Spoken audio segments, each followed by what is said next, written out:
Innal hamdalillah nahmadu wa nasta'inu wa nastaghfir wa na'udzu billah min shururi anfusina wa sayyiati a'malina may yahdihillahu fala mudilla lahu wa may yudlil fala hadiya lahu.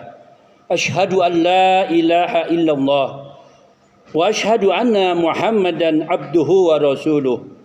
Allahumma salli wa sallim ala Sayyidina Muhammadin wa ala alihi wa ashabi wa man tabi'ahum bi ihsan ila yaumiddin. Amma ba'du, fa inni usikum wa nafsi bittaqullah. Ya ayyuhalladzina amanu ittaqullaha haqqa tuqatih wa la tamutunna illa wa antum muslimun. Jamaah Jumat yang dirahmati Allah Subhanahu wa taala, tidak kalimat terindah yang patut kita agungkan selain rasa syukur yang sangat dalam kehadrat Allah Subhanahu wa taala, karena dengan segala limpahan rahmat, taufik dan hidayahnya kita semua dapat menunaikan salat Jumat secara berjamaah. Salawat serta salam marilah kita sampaikan kepada Nabi akhir zaman, Nabi Allah Muhammad sallallahu alaihi wasallam. Selanjutnya, khatib mengingatkan kepada para hadirin, marilah kita tingkatkan kualitas keimanan dan ketakwaan dengan sebenar-benarnya. Takwa dalam pengertian dengan semaksimal mungkin menjalankan apa yang menjadi perintah Allah dan menjauhi apa yang menjadi larangan Allah Subhanahu wa taala. Tema khutbah Jumat pada siang hari ini adalah kurban, salah satu bukti iman dan amal soleh. Dikisahkan pada suatu hari Rasulullah Sallallahu Alaihi Wasallam berbincang-bincang dengan para sahabat.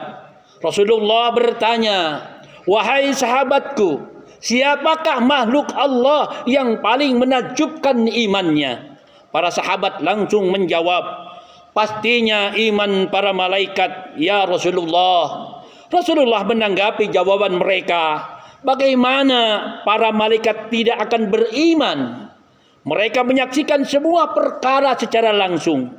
Kemudian para sahabat menjawab, jika bukan para malaikat, pasti imannya para nabi. Rasulullah sallallahu alaihi wasallam menanggapi kembali, bagaimana para sahabat, para nabi tidak akan beriman, sedangkan malaikat Jibril turun langsung pada mereka dengan membawa perintah dari langit. Untuk yang ketiga kalinya, para sahabat penasaran dan mencoba menebaknya. Ya Rasulullah, jika bukan para malaikat dan para nabi, berarti imannya sahabatmu. Rasulullah mendapati lagi, bagaimana para sahabat tidak akan beriman, sedangkan mereka sudah menyaksikan mukjizat dariku. Aku juga menyampaikan wahyu dari Allah pada mereka. Terakhir kalinya, Rasulullah Sallallahu Alaihi Wasallam meyakinkan para sahabat kembali, sahabatku, tahukah kalian, orang yang imannya luar biasa adalah suatu kaum yang beriman setelah kematianku. Mereka tidak pernah melihatku, namun membenarkan risalahku. Mereka itulah adalah saudara-saudara. Hadirin kaum muslimin rahimakumullah. Subhanallah. Setelah menyimak kisah di atas, kita dapat memetik pelajaran berharga bahwa keimanan yang paling luar biasa adalah imannya seseorang yang hidup setelah Nabi Muhammad sallallahu alaihi wasallam, bahkan melebihi imannya malaikat, imannya para nabi, dan imannya para sahabat. Mengapa demikian? Karena untuk beriman tidak harus bertemu Rasulullah sallallahu alaihi wasallam secara langsung dan menyaksikan mukjizat beliau selain Al-Qur'an. Inilah iman yang membuat Nabi Muhammad sallallahu alaihi wasallam merasa tergugah. Bahkan kita tidak hanya diakui sebagai umatnya, tapi juga diakui sebagai saudara beliau. Sungguh ini merupakan kenikmatan yang luar biasa. Namun demikian, pujian Rasulullah sallallahu alaihi wasallam tersebut jangan sampai membuat bangga diri. Mengapa demikian? Karena modal iman Tidak cukup. Iman sejati bukan hanya diyakini dalam kalbu saja, tapi harus diikrarkan dengan lisan dan diwujudkan dengan perbuatan nyata berupa amal soleh. Perlu dipahami bersama, iman dan amal soleh tidak dapat dipisahkan. Iman dan amal soleh dapat diibaratkan seperti dua sisi mata uang yang tidak dapat kita pisahkan satu dengan yang lainnya. Jika tidak ada salah satunya, maka tidak akan berarti keberadaannya. Begitu juga dengan iman dan amal soleh. Oleh karena itu, Allah Subhanahu wa ta'ala dalam beberapa ayat Al-Quran selalu mengaitkan antara iman dan amal soleh. Sebagaimana dijelaskan dalam salah satu surat At-Tin ayat 4 dengan sampai ayat ke-6. A'udzubillahi minasyaitonirrajim.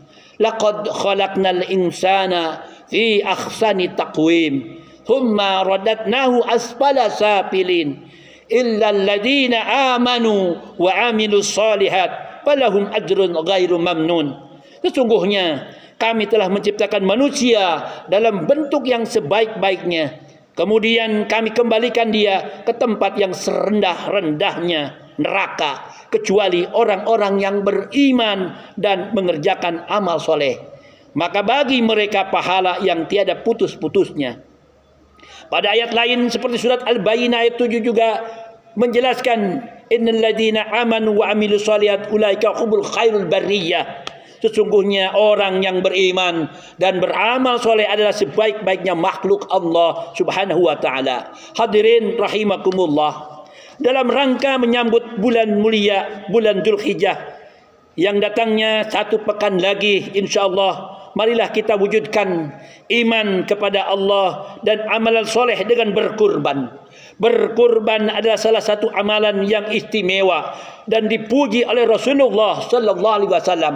Mengapa demikian? Karena syariat berkurban diperintahkan Allah sejak ribuan tahun yang lalu kepada Nabi Allah Ibrahim alaihi salam, kemudian diteruskan kepada umat Nabi Muhammad sallallahu alaihi wasallam sampai sekarang. Dan yang lebih menarik lagi, kaum muslimin begitu antusias menjalankan perintah kurban, sementara kita semua belum pernah berjumpa dengan Nabi Muhammad sallallahu alaihi wasallam, apalagi Nabi Ibrahim alaihi salam. Inilah umat Nabi Muhammad yang dipuji Rasulullah sebagaimana dikisahkan di awal khutbah tersebut. Ibadah kurban memiliki dua bentuk. Yang pertama, ibadah yang bersifat hablum minallah, dalam bentuk pendekatan diri kepada Allah Subhanahu wa ta'ala untuk mendapatkan keridhoannya.